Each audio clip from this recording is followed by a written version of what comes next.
Welcome to the Peace and Justice Center. I've got to read a statement really fast. Our host tonight is the Monterey Peace and Justice Center, a community-supported facility dedicated to education on peace, nonviolence, democracy, social justice, and environmental sustainability.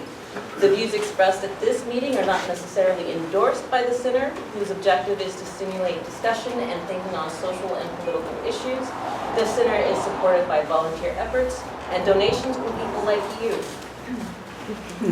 To learn more about the programs of the center, take an MPJC brochure and fill out one of our cards to receive the quarterly mailings and the emailed weekly peace calendar produced by Joyce Vandermeer for the Peace Coalition of Monterey County.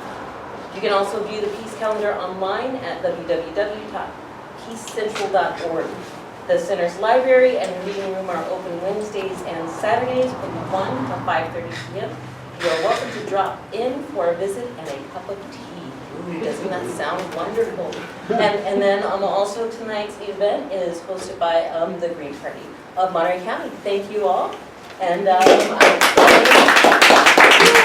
somewhere around here is Bruce Delgado. There he is. All right. And welcome everybody, Mayor of Marina Bruce Delgado. All right, thanks for coming, everybody.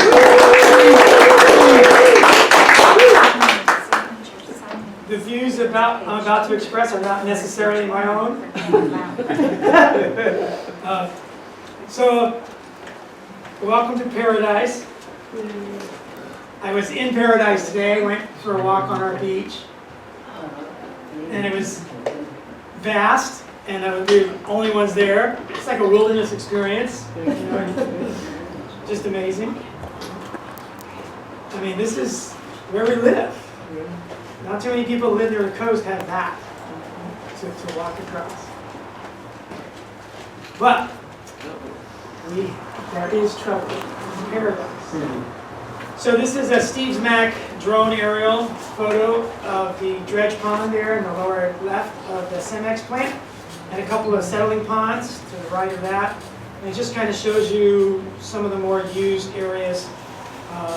And in the upper left, it shows you some native habitat that's fairly intact. That's coastal dune scrub, really nice habitat with several rare plants and some rare animals.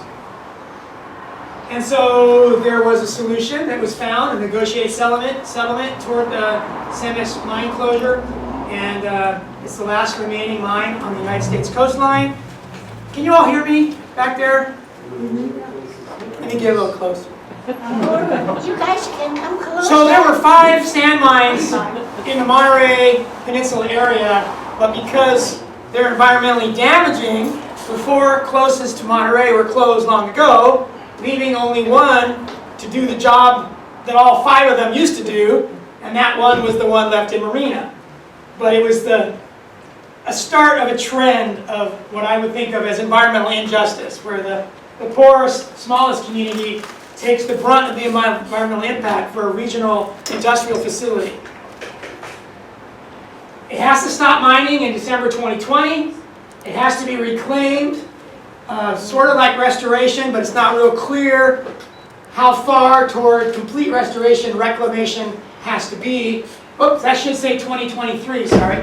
So in 2017, they had 3 years to stop mining at a reduced mining rate, and then they have 3 years after that to reclaim the area, and then they're required to sell it to a nonprofit for passive uses at a discount. So it's getting appraised now by appraisers, and Big Sur Land Trust, Monterey Peninsula Regional Park District, the Nature Conservancy, entities like that are talking about who could do what in some sort of a team effort to protect and manage this in perpetuity. For environmental education, passive hiking, maybe dog on leash, maybe a wedding facility to bring in some revenue in the old building areas where there's buildings now, what to do with the buildings there now, whether you want to keep some of them to interpret the past, the mining past, or they're too funky and you need to bulldoze them. But that sort of detail is not decided. just that it's not going to be mined, it's not going to be valued for any unused sand, so there'll be no mineral value in the sale price allowed. So a really great settlement in 2017, and it really got rolling when the city council declared it to be a public nuisance, because up until that point, there were 75 acres of land in the city limits that had eroded into the ocean.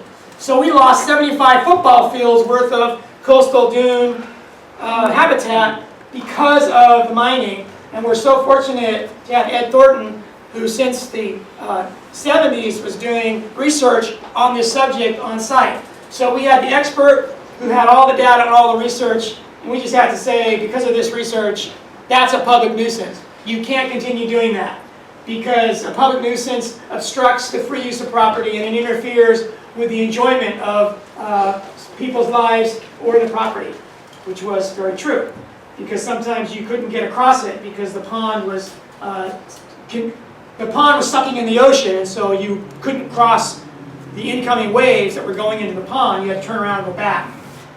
So because of the California Coastal Commission support, State Lands Commission, and locally Surf Riders and Save Our Shores, everybody sort of ganged up on CEMEX, and they negotiated that closure. So that was reason to celebrate, but now another regional industrial facility, as you know, is proposed in the same area.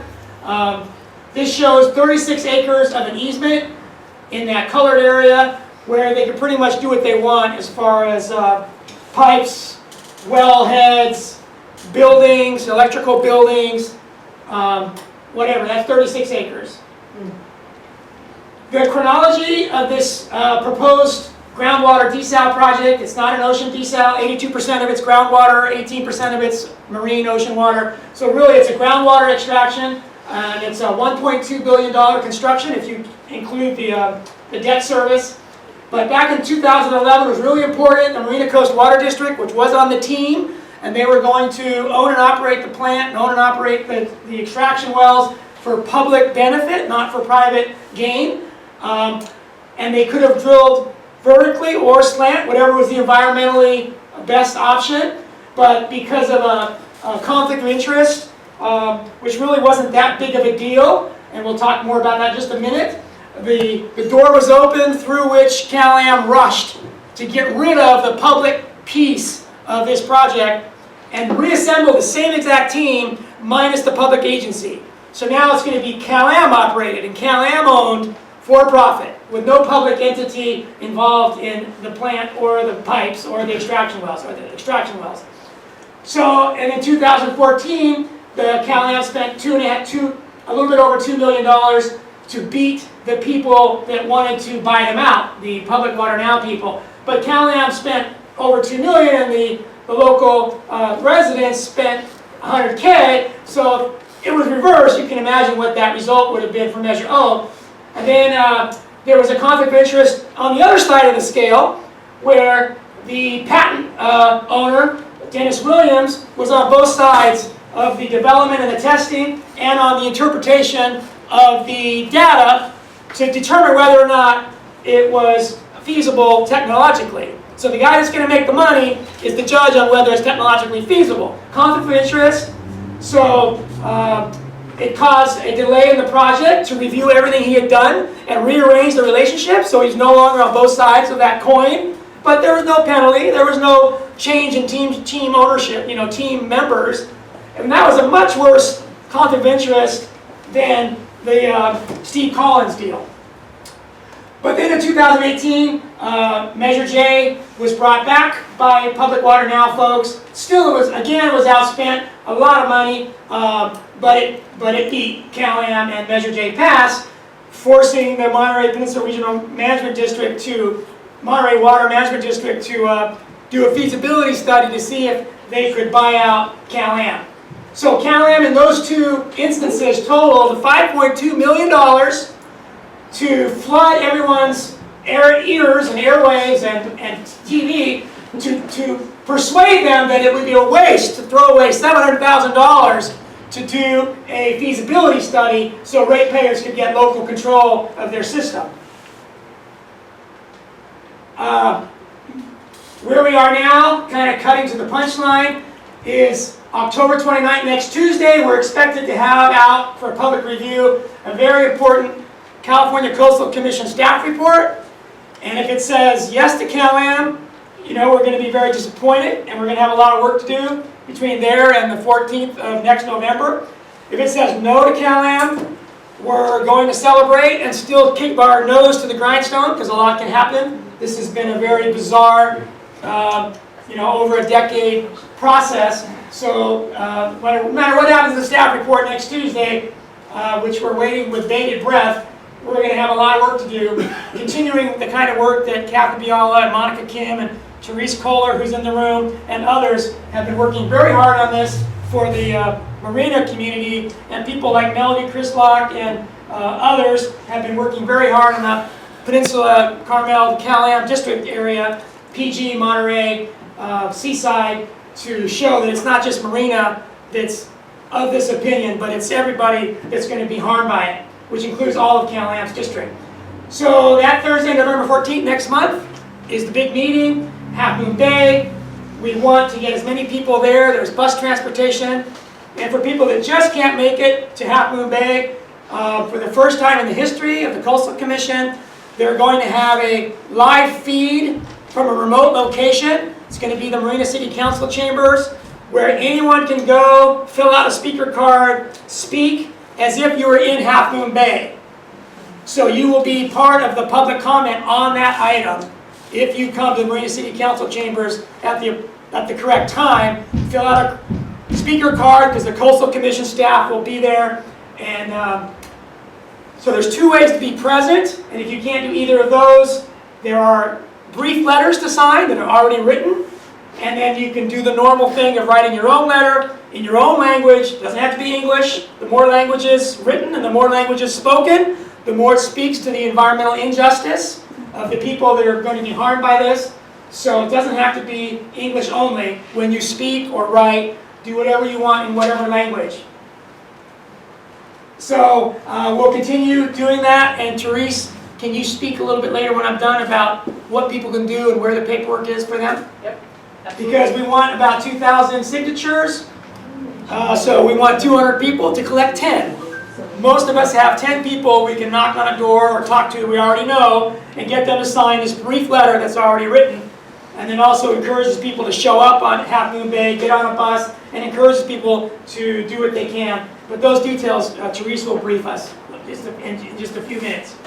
So why it all matters, starting with the groundwater underground, a recent study, a couple of studies actually, documented fresh groundwater above the 400-foot aquifer in the 180, and in the 400-foot aquifer serving Marina. That's what we drink in Marina, that plus the 900. But somewhere around 30 to 50% of our drinking water and that of the Ord community comes from the 400 aquifer. And then it's been documented the last 2 years, the groundwater has been flowing toward the ocean. So intuitively, you can imagine water running toward the ocean, and you suck it up with your straw, leaving a gap. What is going to fill that gap? Seawater. Seawater. And if the fresh water that you pulled out was pushing against the ocean water, and now it's gone, so the ocean water comes in, like you just said, there is communication between the 180 and the 400.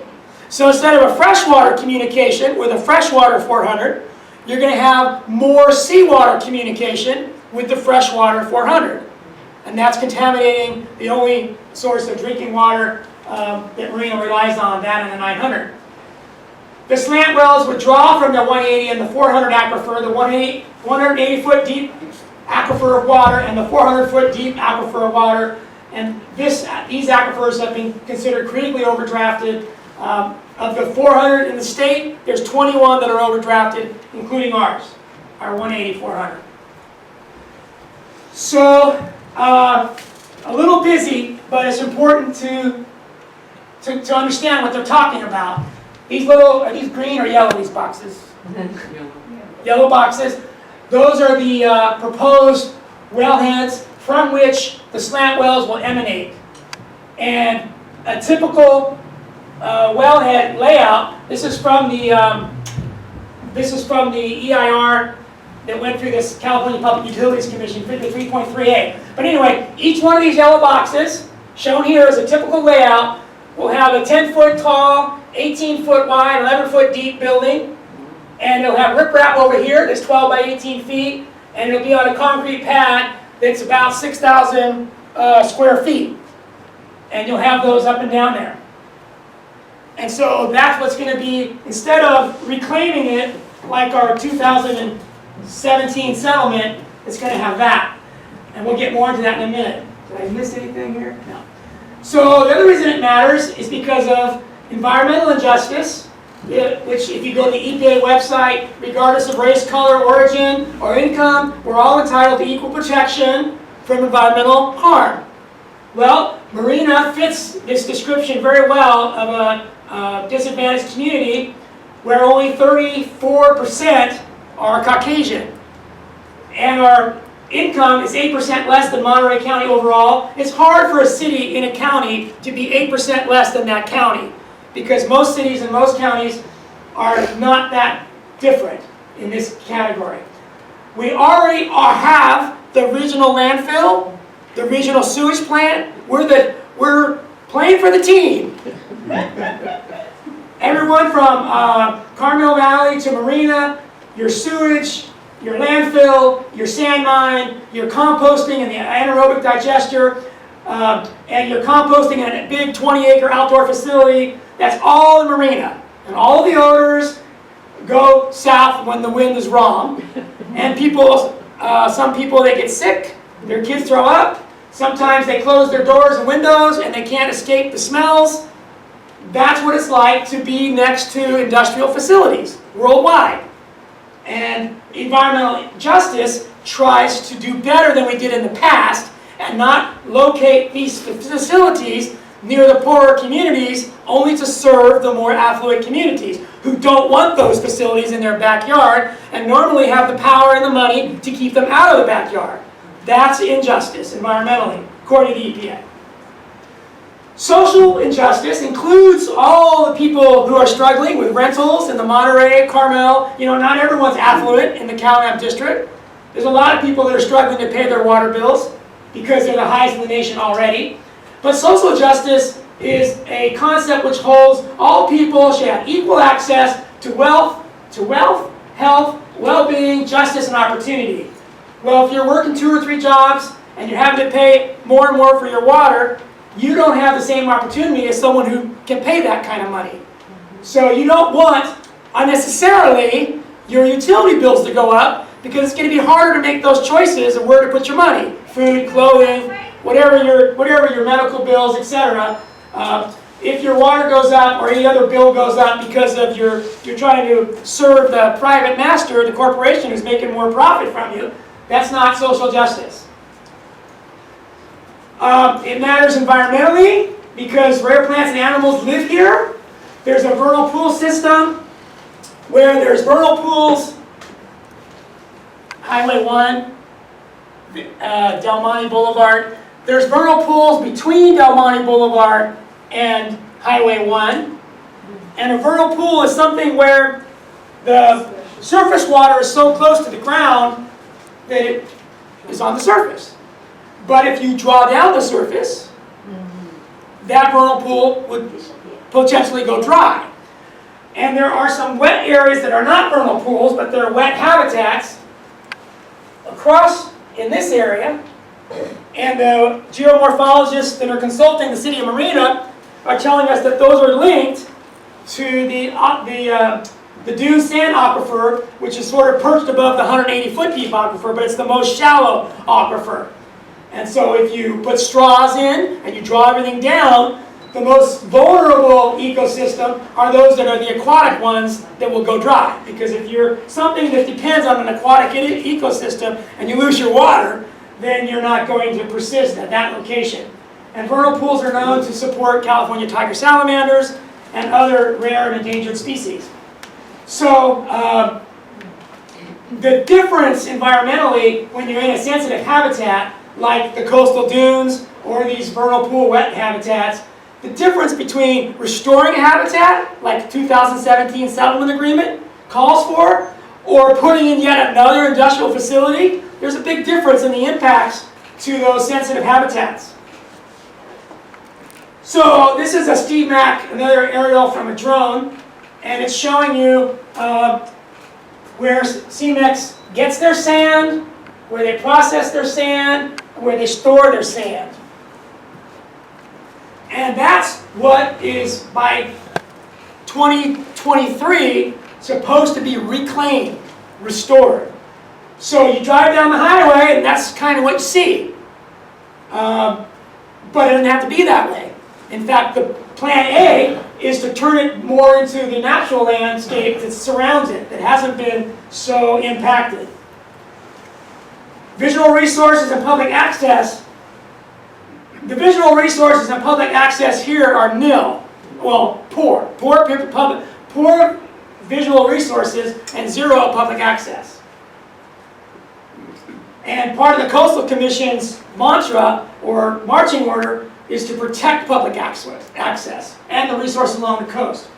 Okay, so I want to show you outside of that zone that's going to have all that infrastructure, and this is a road network to serve that zone, because it's loose sand. You can't be maintaining extraction wells, getting your truck stuck in the sand. You need a good road system. So here again, instead of reclaiming that, you put in a road system, and then you put in all your infrastructure, and what have you done? You've just created a new industrial facility visible from Highway 1 and from the coast, and Marina is within the city limits, which include the sand mine. Marina is planning on putting new development, not in the Vernal Pool area, but very close to this area. It's called Marina Station. So all of those people are going to live there. That is going to be their primary access to the beach, if they have access to the beach, and if it's a good access to the beach. They're not going to want to go for a picnic through an industrial facility on the way to the beach. And that gets to the environmental justice. You live in Marina, that's your beach. You live in Monterey, and you have windows to the bay, which used to be more industrial. But they're cleaning it up because they see the value to their quality of life. We see the value to our quality of life too. We just want to be able to control our own destiny a little bit, like other cities in the Monterey Bay region. It matters financially because there's an option to the $1.2 billion, which is a $200 million alternative. That's the construction. So do you want to spend $1.2 billion or do you want to spend $200 million on another option? And then once it's operating, it's $6,000 per acre foot for the desal water, or it's 2,000 acres, $2,000 per acre foot for the recycled water. So it's kind of a no-brainer. And it's up to us to get after the Coastal Commission to protect our valuable resources.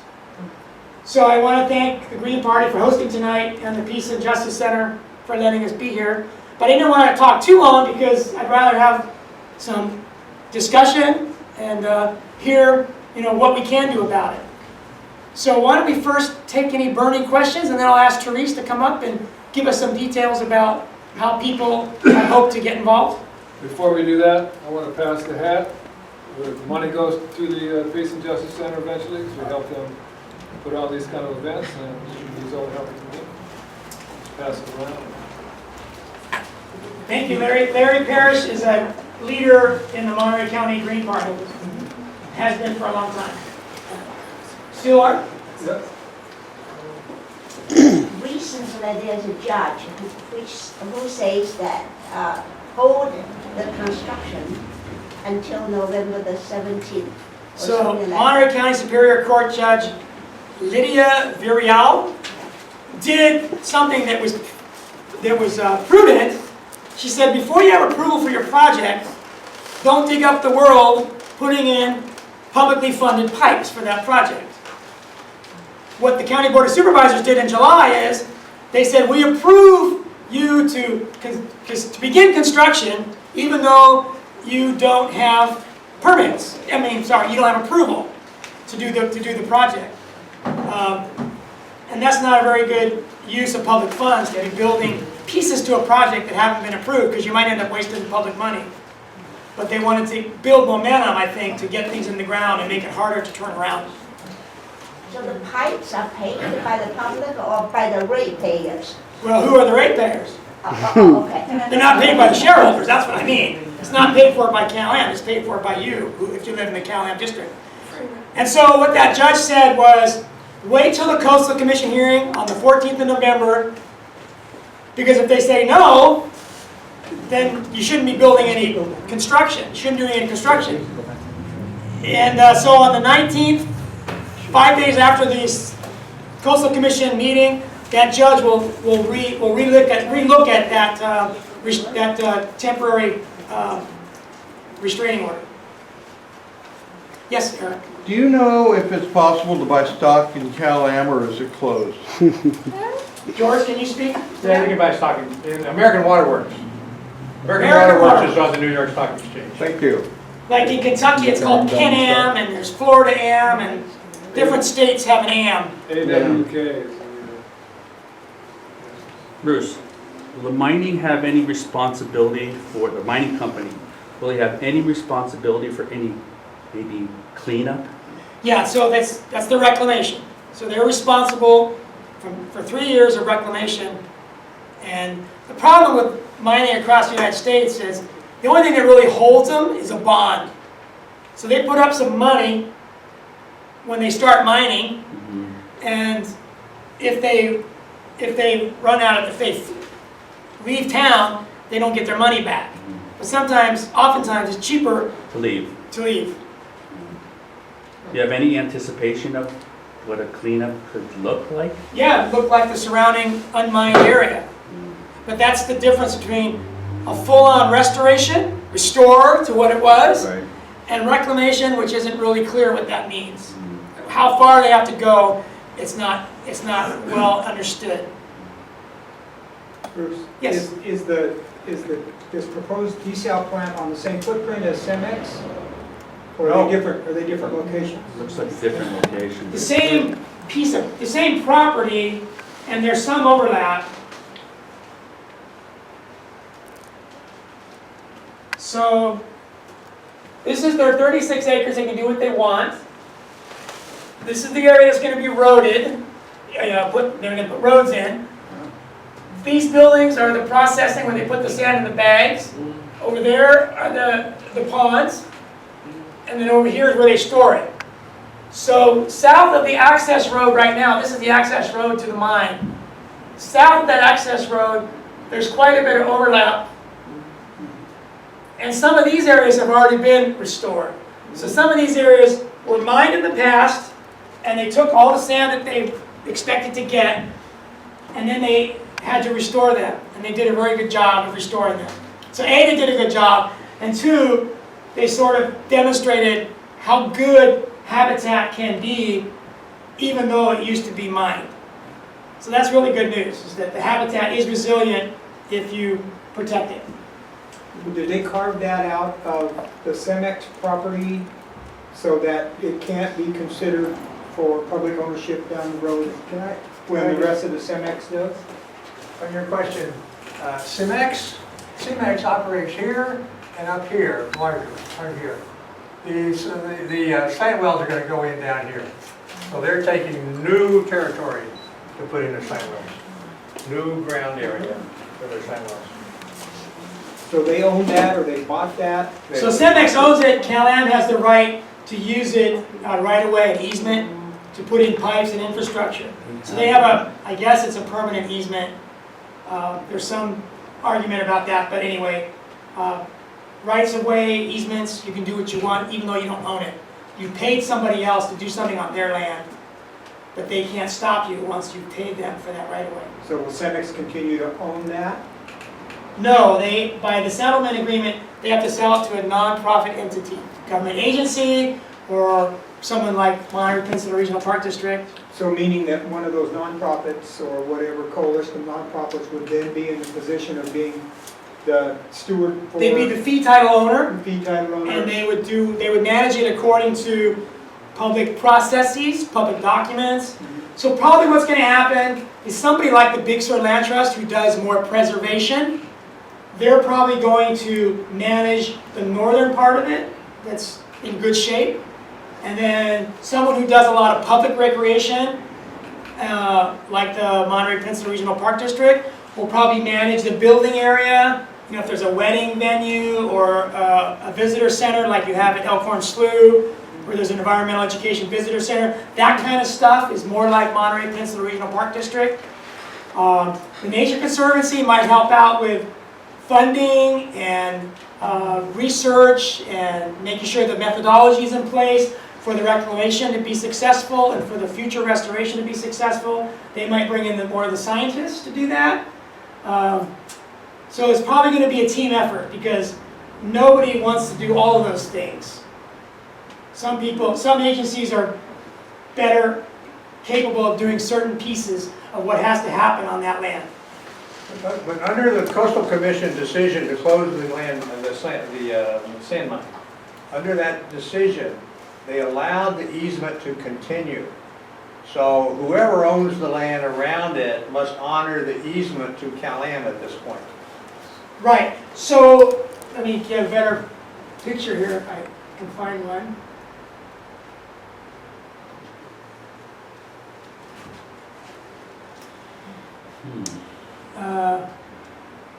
All the sand wells are going to be to the right of that image. So who gave the easement to CalAm? Is it CEMEX or is it? CEMEX CEMEX made granted the money, easement. but CEMEX was kind of strong-armed into it because they were threatened with eminent domain by CalAm if they didn't give them that. And the Coastal Commission honored that. Well, because, yeah, the Coastal Commission said that whatever easements run with the land, knowing that that was the main one that CalAm was concerned about. Because CalAm was saying, don't you dare settle this unless you specifically keep our rights respected. So, so CalAm has their easement, they can do this, they can do those roads. Now imagine trying to have a public recreation boardwalk network for people to go hiking and stuff like that and access the beach at different points when you're sort of a donut with a big hole in the middle of the donut. And it's going to be fenced off, it's not going to look nice, and you're trying to weave your way around it to have a boardwalk experience on a natural coastal dune system. It'd be like putting some buildings and roads in Window on the Bay and having to go around those to enjoy Window on the Bay. It just probably wouldn't happen. Was there a question over here? Yes, Susan. Two questions. First of all, if the Coastal Commission rules against CalAm, will they lose that easement? And second, isn't that supposed to be very productive snowy plover breeding area in that area that they're taking over? The Fish and Wildlife Service and Point Blue, who do the biologists who do the snowy plover research, they say there's going to be 14 acres of temporary habitat disturbance and I think 4 or 7 acres permanently lost. Most of the snowy plover is on the beach, and most of this is in the hind dunes and mid dunes, but there's some overlap. I mean, it's not good for the plover, that's for sure. It'll disturb. What's The your other question? thing is, if the Coastal Commission rules, denies the permit, will they lose that easement? No, that easement is theirs, but they won't be able to use it. Okay. I mean, if the Coastal Commission says no to CalAm, no one would be shocked if they go to court, right? So the Coastal Commission, in whichever way it goes, is probably not the final, but it's a big step for whoever is favored by that decision. But that decision doesn't do anything to this easement except CalAm couldn't put their project there unless they prevail in court later on. So Bruce, I've been a little confused. If CEMEX has to do a 3-year restoration project, it's now making a little bit more sense. CalAm is not putting their slant wells on the CEMEX property. It's 400 They're acres. doing it They are, south no, it's, of it. the CEMEX property is 400 acres. 100 of which have been used for the mining operation, degraded, used, whatever.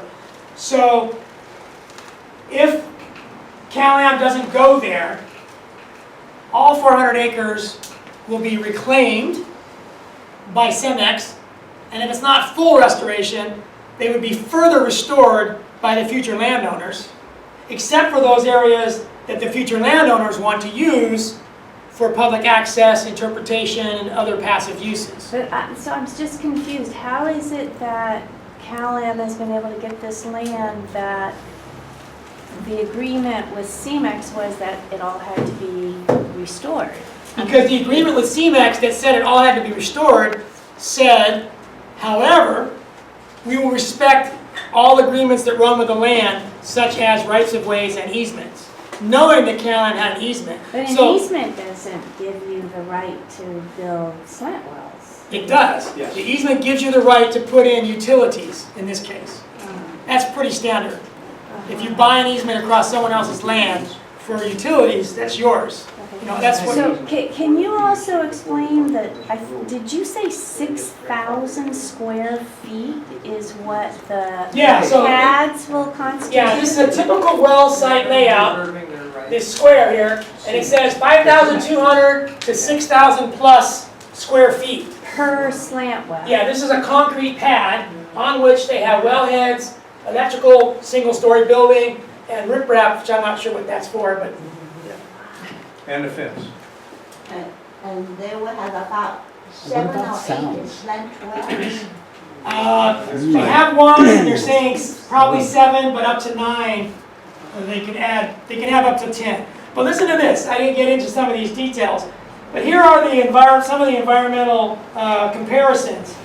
The recycled water, 5,000 megawatt hours per year to power it, energy-wise. To run the pumps, etc. Recycled water, let's call it 6,000 megawatt hours. Desal, 38,000. So the desal is more than 6 times the energy consumption of the recycled water option. Then you move to what's going out in the air.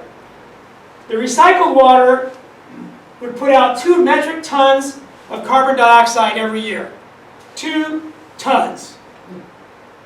The desal would put out 5,000 tons.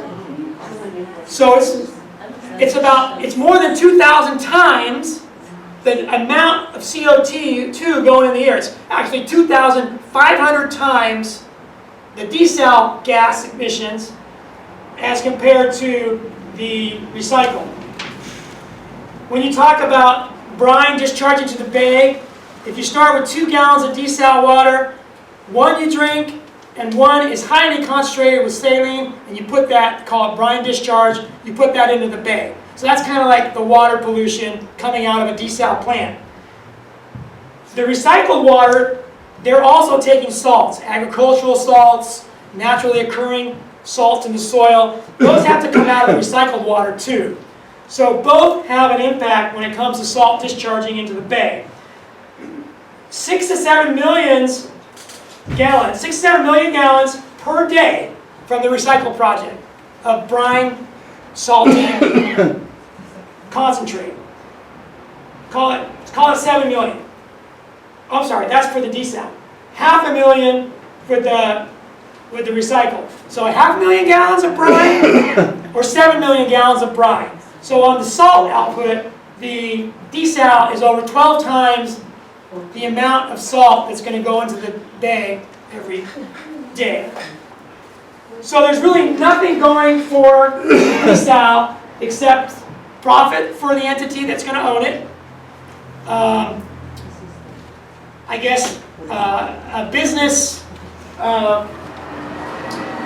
satisfaction for businesses that think the more water you have, the more growth you can have. Water will not be a restriction, because if you just have more than you need, then you can go for it. And who else benefits? The CalAm Desal is probably more drought proof, but the Monterey Peninsula Water Management District has a memo out that they paid a consultant to look at the drought resilience of recycled option. And George, what does it say? It says that it's drought resistant, drought, there's a term they used. So anyway, this report out by the Water Management District, Monterey Peninsula, states that by the year 2034, the recycled water option could be drought resilient even if you had a 4 to 7 or longer year drought. We don't very often have a longer year drought than 7 years. But then, you know, if I was CalAm, I'd say, yeah, but between now and 2034, the desal will be more drought proof. So, you know, there's that. Do you have any comment on that, George? I only add that the winners and losers here versus the power elite who think they run everything versus the citizens who kind of get the impact of everything they decide is good for us. And for the first time, I think, with Measure J and the reaction to the CalAm Desal, the people have as much muscle as what the power elite, and so it's really coming down to, you know, who you believe and who you trust. And the power elite are playing some desperate games right down to the wire, and the people are trying to hang in there and fight with every argument, and I think Bruce has presented just a fantastic argument on why we should go for the Reclaimed Water Project. I mean, it's the cost advantages, the environmental impact, the ability to tolerate droughts in the future. And there's no winners and losers? The volume of water is going to be adequate for all sorts of growth potential, if there's a growth potential at all. But if it's there, there's enough water for that for the next 30 years, 40 years. We may need desal down the road, but way down the road. And right now, we don't need desal. Much smaller. And it won't be a desal plant for one community at the expense of another community that doesn't get a drop of the water. That's crazy. Your regionally decided desal. Yeah, so I think that the experts believe the best desal would be in the Moss Landing area. And it could serve Santa Cruz County, it could serve northern Monterey County, it could serve the Monterey Peninsula, it could serve San Benito County. That would be a truly regional desal plant. This is not a regional desal plant. This is a CalAm desal plant at the expense of everybody else, especially Marina. Bruce? I have a question. Yes, Ray. We often walk on the beach, okay, in that area. Are we gonna be affected by sound? Not much. There's a slant well that, when that slant well that's in there today, the test slant well, when it was running, you kind of have to be about within 50 feet of it, I think, to hear it. Yeah, So- it's not a sound issue. So this is what I think is really deceptive. There's pictures that are floating around of this CalAm guy standing next to the slant well, and it looks fairly innocuous, actually. But now you're talking about a 6,000 square foot cement platform around this thing, and people on this side of the peninsula, Ray and I are on They're seeing Marina's the side, image of they're this. seeing this nice young, you know, this nice man in his hard hat next to this kind of, you know, innocuous looking thing, not a 6,000 square foot cement platform with a fence around it. And But the only thing that makes that seem okay, when you go on site, if you were to go there today, or they have a walk tomorrow? Tomorrow. yeah, There's a walk tomorrow from 10 a.m. to noon, Yes. which meets at the Reservation Road parking lot. End of Dunes Drive. End of Dunes which is Drive. The RV park. Right. That's where this was taken. So you start here, and then you go to the beach, and you go up the beach. But anyway, if you go to the slant well that's there now, it's not operating, but it's there. The only thing that makes it look okay is because it's on the edge of a big mining area with mining buildings.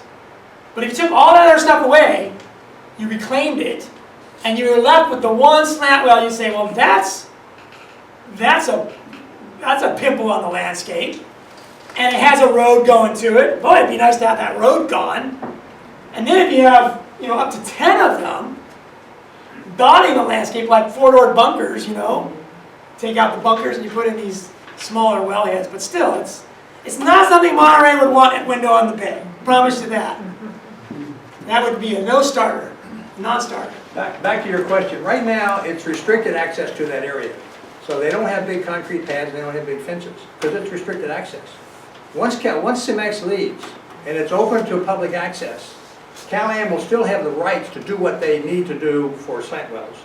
That's when the roads come in, the concrete pads go in, the fences go up, and we're not seeing that in the Yeah, visuals that you're talking exactly. about. Right, that'll be an exclusion, that'll definitely be a secure excluded area, because they can't have public running through valuable electrical boxes and such like that. How far up does the Marina State Beach boundary go in relation to this? Well, you have the Cemex property, the 400 acres, comes down to about here. Then you have Beach about an access. eighth of a mile of Monterey Peninsula Regional Park District land. And then you have the state park, Monterey Marina State Beach, and it comes down to the parking lot. And then it continues to Fort Ord, then you have Fort Ord, Dune State Beach. So it's actually, on foot, it's quite a way south of there. It's probably about a 10 to 15 minute walk on the beach. So Bruce, I have another question. And maybe George, what elected officials on this side of the peninsula are opposed to this? I know there's been one Carmel City Council member who's come out. Opposed to the CalAm Yeah, to the Desal? CalAm Desal. Well, Opposed to CalAm? Opposed to the CalAm. so Monterey Mayor, Seaside Mayor, Del Rio's Mayor. That's it for the mayors. Jane Parker, Board of Supervisor. Multiple Monterey Peninsula Water Management District Board of Directors, or what do you call them? Directors? And then school board and others. And there is one Carmel City Council member who's come out in Yeah, opposition. Jeff Barron. yeah, Jeff Barron wasn't there, but yes, he is in, And it's in this Several other issue of the cities. Carmel Pine Cone, his opposition. Did they list them all there? I didn't. There's an article about him Oh, man. opposing. Jonathan Wizard is Seaside City Council. Dave Pacheco, where do you stand on it? I'm with John Wizard and Jason. I'm on the same side as. That's right, Jason Campbell, Dave Pacheco is here tonight with the Seaside City Council. Thanks for coming tonight, Dave. And Jonathan Wizard. Tyler Williamson, I would guess, Yes. with the Monterey City Council. Ellen Hoffman. And Alan Hoffman. Alan Hoffa, Monterey City Council. What's that? That's what I'm saying. So 28 electeds got recently together. Those are some of them. But it's really important that Seaside, Monterey, Delray Oaks, those are all flips. Didn't used to be that way. So I believe that the momentum is shifting. I mean, that's not news. And I really detected it when we got slammed at the July County Board of Supervisors meeting, where we were hoping that they would not grant CalAm a construction permit to start building the desalination plant off Charlie Benson Lane, north of Marina by the landfill.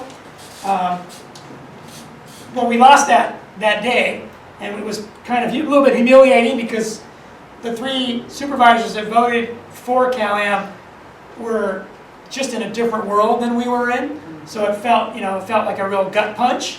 But that day, Dave Stolt and Paul Shudo, who are their respective managers for water agencies and very respected, basically were saying some of the same things that we were saying. And the Coastal Commission and the State Water Board, legislators like Mark Stone, Bill Monty, they listen to people like that because they have everyone's respect. So that day, even though we lost, when those two people got up and basically were being as nice as they could, not to offend anybody, were giving facts that supported what we're talking about tonight, and that's where a lot of these facts come from. I thought that was a big change, and ever since then, it's only been going better our way. I think the Coastal Commission is no longer slant well crazy. There was a time, not very long ago, where they wanted slant wells up and down California. They needed that first one in to be a success. And so they were hoping and they were pushing for this one to get going, be successful, open the floodgates, so we can start slant welling California. Because the concept is very appealing. You put something under the sand, under the ocean, you pull ocean water through the sand, you suck it on the land, take the salt out, no environmental damage. But then for whatever reason, they pulled it back from the ocean, and now they're taking 82% groundwater and 18% through the sand. So you can't really call it an ocean desal. That doesn't make sense. It's more of a groundwater desal. 82 to 18, it sounds like it's groundwater. So now the Coastal Commission is not so enchanted with slant wells because they're not being used anywhere in the world for this purpose. And there's been technological advances in the open water intake. So recently Santa Barbara got a permit from the Coastal Commission and the Regional Water Board to put open ocean intake. Because the chances of trapping animals or entraining them in the system by sucking them in, like sticking them against the screen so they die entrapped right there, or you pull them into the system, you entrain them, because of their better technology of their mesh and their intakes, that's a minuscule, it's a de minimis impact now, where it used to be really an important, a large adverse impact. So the technology of open intake desal has improved to the point where it's not so bad, and the technology of the slant well just hasn't gotten any better. And George, is it possible that they had so many problems with this test slant well that didn't encourage anybody? Yeah, the cost started out at $4 to $6 million was the original estimate, and it jumped up $4 to $6 million for just the test well. It's up to $22, $23 million now. So the dollar cost of trying to do a slant well has gotten out of hand. I think that has helped diminish the interest in slant wells. Any other questions? Therese, this would be a good time for you to come on up. Okay. Therese has been working very hard, rallying the troops, distributing paperwork that's needed for people like us to get involved, and leading, every Sunday she helps lead meetings at the Marriott in Marina to give presentations like this and tell people how they can help. Thanks, Thank you, Therese. Great presentation.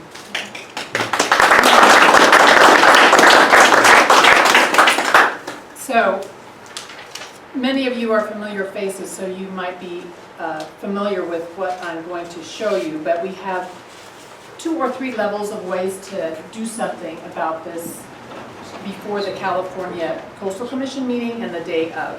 So the low-hanging fruit is to sign one of these half sheets, which is a very simple statement to the California Coastal Commission that says you're against the desal project and for the expansion of pure water Monterey. And Susan, who's back there, Schironi, who's done also an incredible amount of work on this issue for months and years, she has a special version of this for Seaside residents. So she's back there. If anybody here hasn't already signed this and is from Seaside, please sign it. Secondly, the big kahuna here is getting people to the Half Moon Bay meeting. That's really the most valuable thing that we can do. And we'd like to get people of all backgrounds, all ages, because there's a lot of people running around like me, older white folks, that's not all of who is going to be impacted by this. So to that end, we're fundraising to offer free bus service. And sandwiches. And sandwiches, and What kind of sandwiches? Vegan, I'm sure. Delicious sandwiches.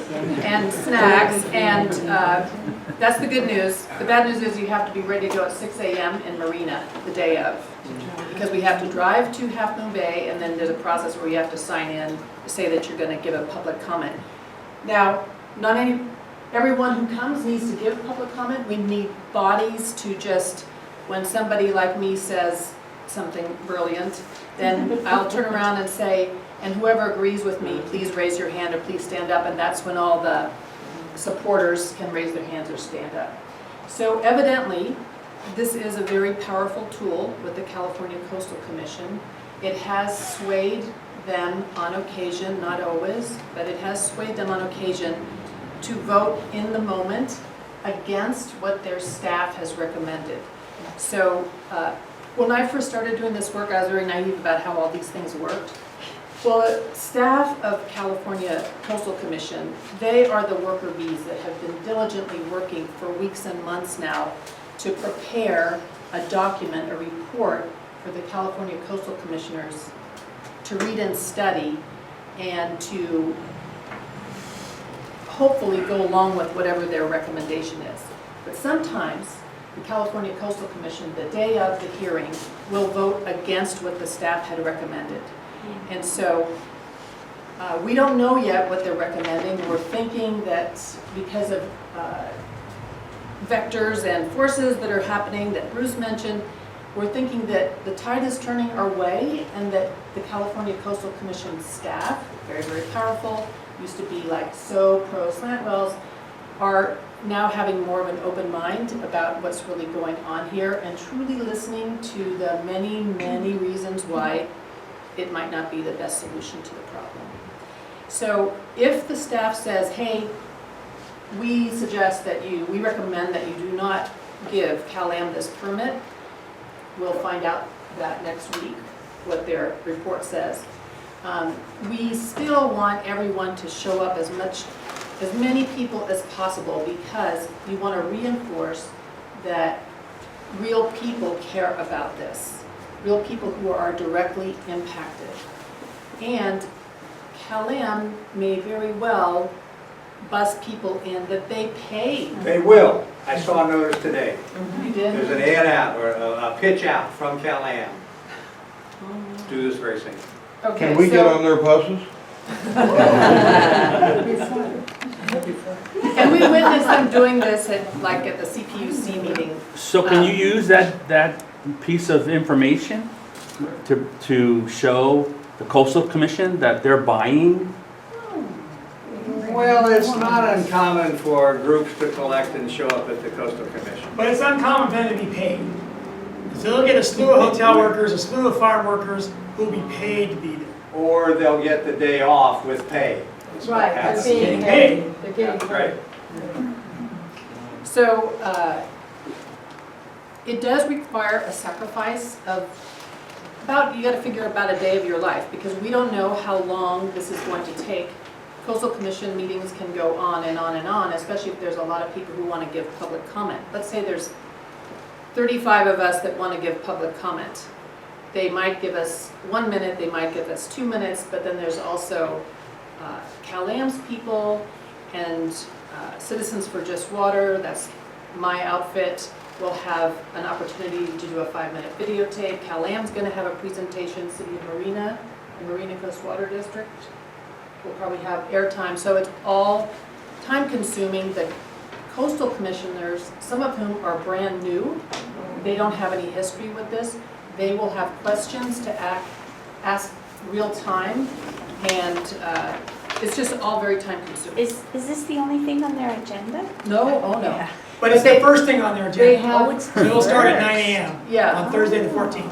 they did make that concession to us to just put it so we'll be first instead of sometime in the afternoon.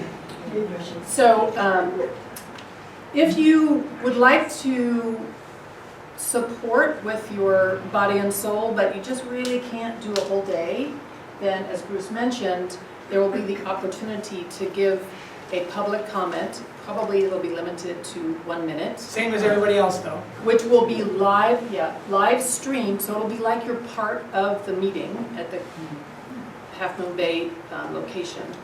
But you'll be in the Marina City Hall, and they'll have people from the California Coastal Commission to videotape you and to tell you, it's your turn, it's your turn. And, oh, by the way, as far as I can ascertain, it won't just be for us who are against it. CalAm could send people there too. I figure they must have to have it open to anyone. So there's that factor.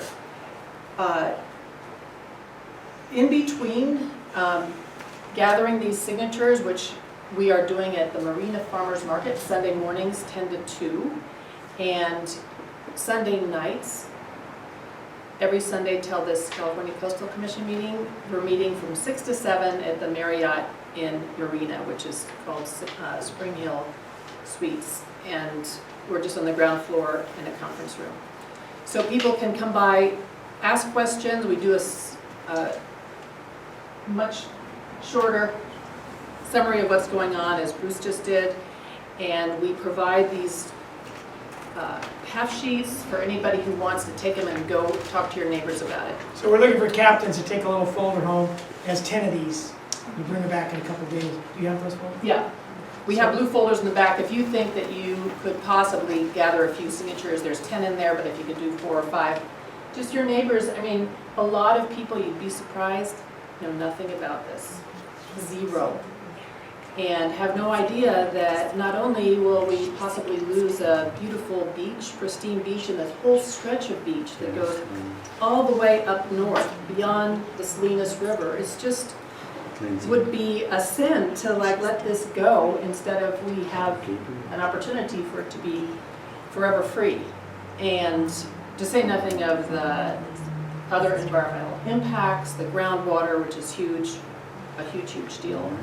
And on that note, before I finish, I'll just tell you this interesting thing I learned this week, which I never thought about.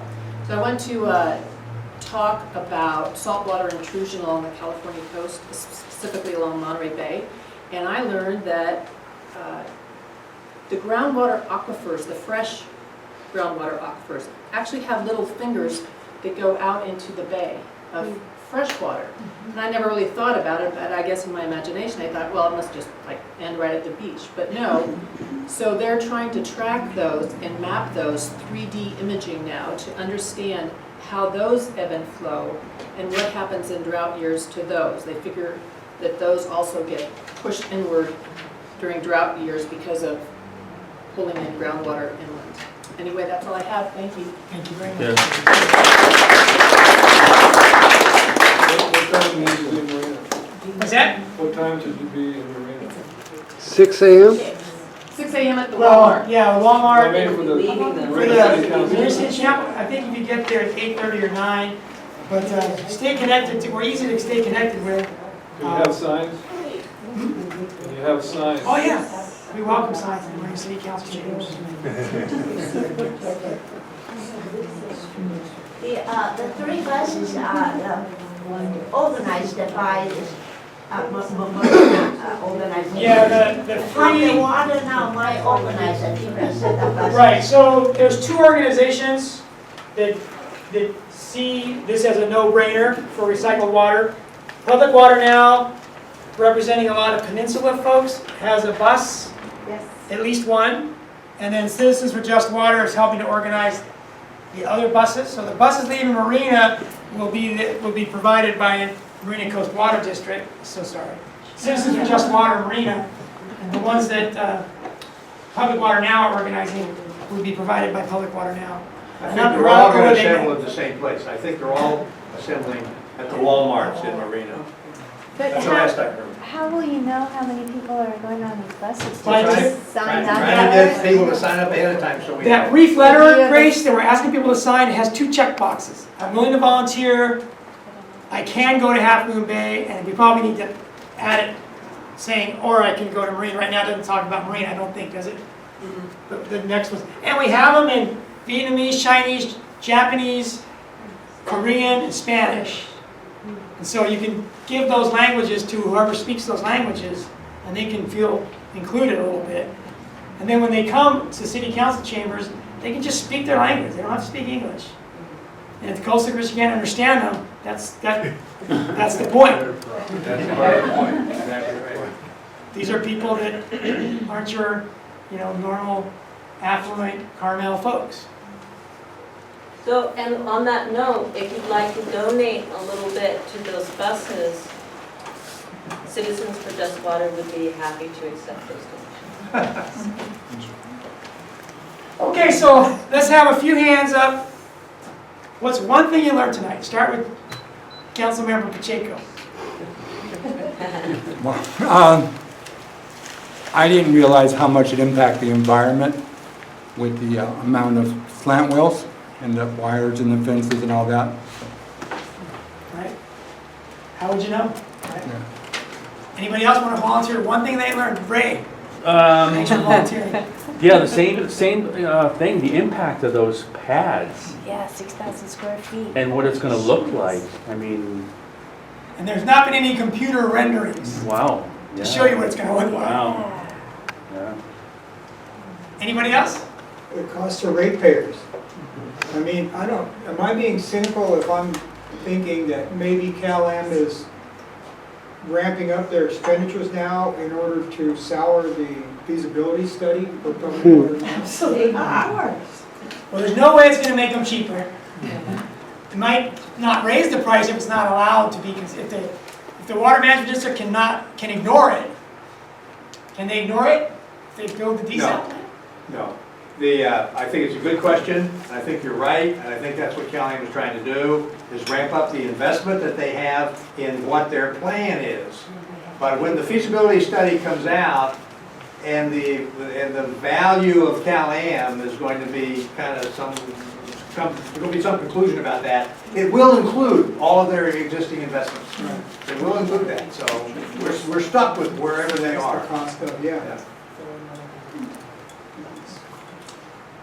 Someone else, like maybe in that row right there, the three of you? What's one thing you learned?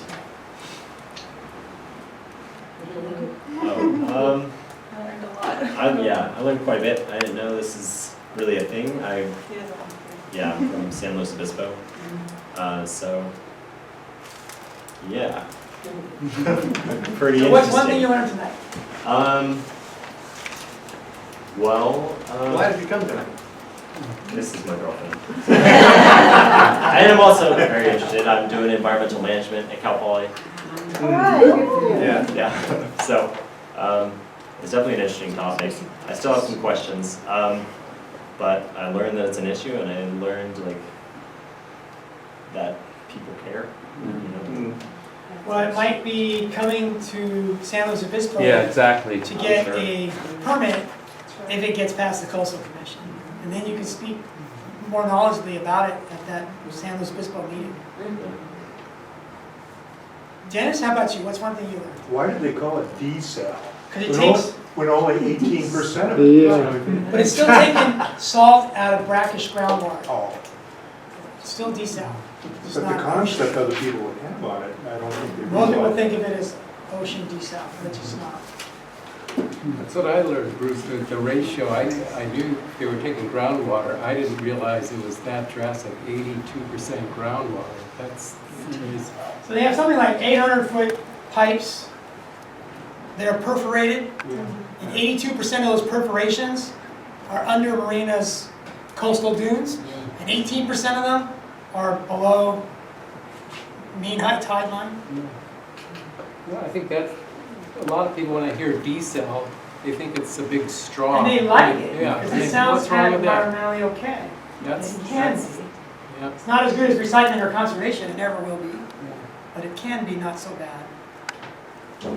Just FYI, everybody, I think yesterday or the day before, the New York Times had a huge article about desalination plants all over the world. Very long and detailed. You could probably just find it online. Debbie, what's one thing you learned tonight? Well, I had no idea about any of this, obviously, because I don't live here anymore, but just that piece of really good water under Marina being really, it's like, that feels like, you know, every single person around here heard that, they said, of course we don't want that. We would not have known that if it hadn't been for Stanford. Because up until Stanford, the only thing we knew were from these individual wells. If they didn't capture fresh water, it was interpreted that there was no fresh water between those wells. But when you take an MRI, you take an image of 1,000 feet deep everywhere, a 3D image, you find out everything. Where's the brackish, where's the fresh, where's the salt water? And you know where, it's only a point in time, and people say, well, it's only a snapshot in time. Right, so let's do them every month. Let's not do that. Let's go back to these wells, which are every hour, but they're measuring the same thing and they're not measuring in between. They call it interpolation. They interpolate. They guess sort of what's in between, assuming it's what's, what's being found in these wells. Well, thanks again. Thank you for coming out. A busy Friday night. You had other choices. You could have gone to the United Film Festival, United Nations Film Festival. That's right. Thank you, Sylvia. I got tickets already. What's one thing you learned today?